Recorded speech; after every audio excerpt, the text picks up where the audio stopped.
Hey friends, welcome to Grace in My Space. I am Sarah, and today we are going to decorate difficult spaces. I'm in the loft at the cottage, affectionately called the Haven Cottage. If you have not seen the renovations that we're doing here, make sure and check those out. And today I'm going to focus on how to decorate a small space with a lot of obstacles like angled ceilings and still have a space look beautiful, pulled together, and functional.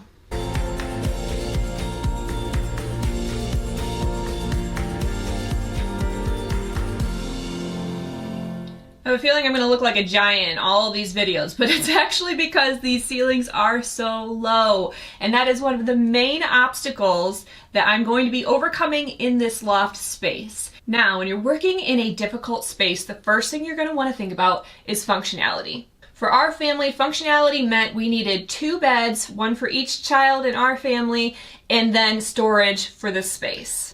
The second thing you're going to want to look at is layout. Are you going to be able to accommodate the furniture that you need in the space? The third thing you're going to want to think about is focal point. So I've created a focal point with this wallpaper on the peaked wall, and it is a beautiful statement. Traditionally, I would have put my beds up against the focal point, but in this space, that meant that one bed would have fit and one would not have. So going back to that functionality, we twisted the room around, we put the beds behind me, and the focal point is something that draws people up from the downstairs and then is just a beautiful accent once you get to the loft. Another thing that you can consider is what can you use that serves double duty? Here's a great example. I was able to find this beautiful vintage cabinet on Facebook Marketplace, and it's serving double duty. It's going to be a nightstand as well as some storage. Now, you can also accomplish the same thing with a small dresser that actually has drawers, and it can serve as a dresser and then also a nightstand. But either way, you're getting good storage and you're serving a purpose so that you don't have to have multiple tables and multiple storage pieces in a small space. Another way that we're serving double duty in this loft is with lighting. We have no overhead lighting up here, which is pretty common for loft spaces. And so while you can use lamps, we're also using small sconces like this little cutie. Isn't it cute? I love it.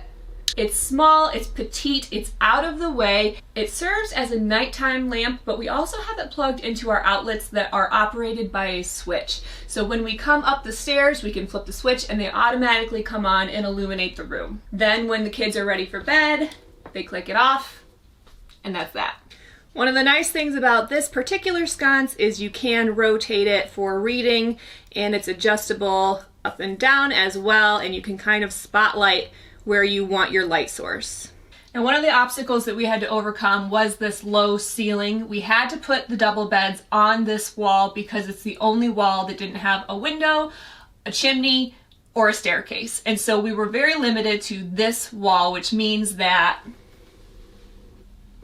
this is how far I can stand up. But when you're just sleeping and you sit up in bed, it does not impact you. You do not hit your head. Even my husband, who's 6'2", does not hit his head. So we're all good there. But the limitation that it did bring is that I could not use a full-size headboard because they were all too tall if they had legs.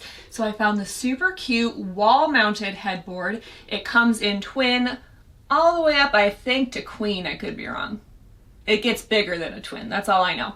But it's able to float. It hangs just below where the bed frame starts, and so it serves as a really cute piece of decor and sets this space apart, and it still fits in our very tight spaces.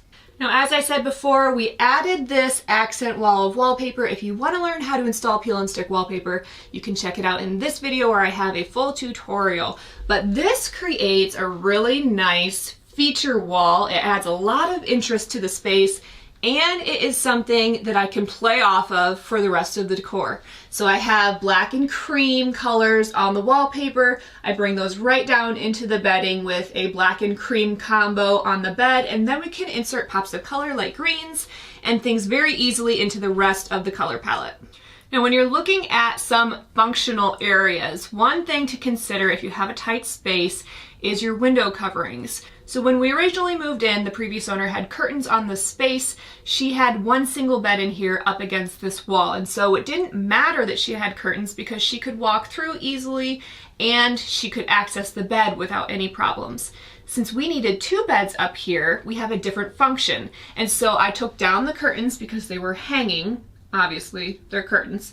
And instead we installed these Roman shades. They're completely off the floor. There's nothing to brush against as we walk past the window. They won't get tangled as people are making the bed down here. And watch.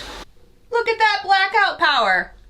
I'm impressed. Now, when you're looking at tight spaces or complicated spaces or things with lots of obstacles like a room like this, the decor can feel tricky. And so what I like to focus on is creating an interesting room sans decor.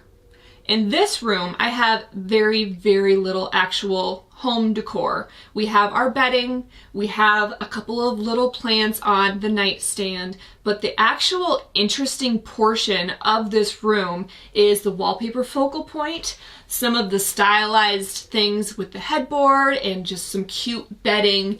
The focal point of the wood that surrounds the perimeter of the room creates interest, and then we're able to put in just a really small shelving area where we can put decor if we want, or we can use it for storage or for books or anything like that. And it's just more about creating interest with the design rather than with decor. A fun accent rug can do that. Simple things like cute sconces on the wall can do that. And then you're really alleviating clutter and you're making it interesting without having to go out and buy a bunch of trinkety kinds of things. Now let's talk really quick about working around complicated obstacles. Our loft has a fireplace chimney right in the room, which could be an obstacle or it could be an opportunity.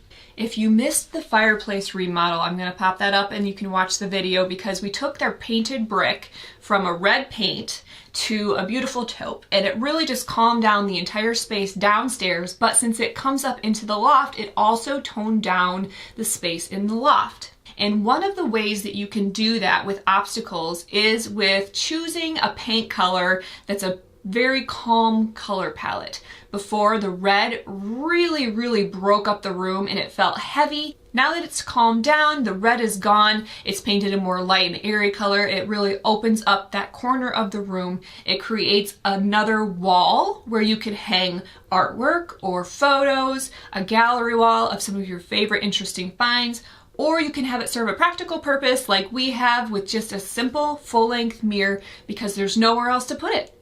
So when you're working in small, awkward spaces like this loft, make sure and think functionality first, because that is going to drive everything else about your room design. Then look at layout and see where you can accommodate the furniture that you need.